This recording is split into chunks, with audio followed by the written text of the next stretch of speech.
मी तेजस्विनी माय NG रेसिपीमध्ये आपलं स्वागत आहे। मी आज तुम्हाला पनीर पिझ्झा दाखवणार आहोत। लागणारं साहित्य मी पिझ्झा बेस घेतलेला आहे, त्याला पिझ्झाला सॉस लावून घेतलेला आहे, पिझ्झा सॉस,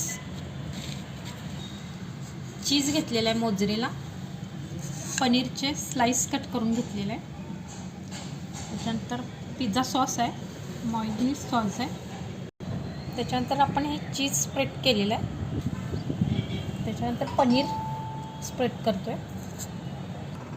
ॲपर रॅपवरती आपण हा पिझ्झा बेस ठेवून दिलेला आहे, पिझ्झा आतमध्ये ठेवून दिलेला आहे। मोड सिलेक्ट करतोय,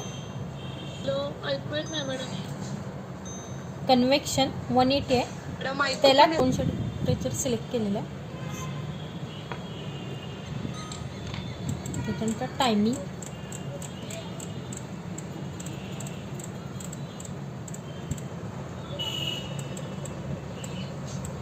पंधरा मिनटं दिलेलं, मिनटं देऊन स्टार्ट केलेलं, एंड झालेला आहे। अशा प्रकारे हा पिझ्झा तयार आहे। थँक्यू।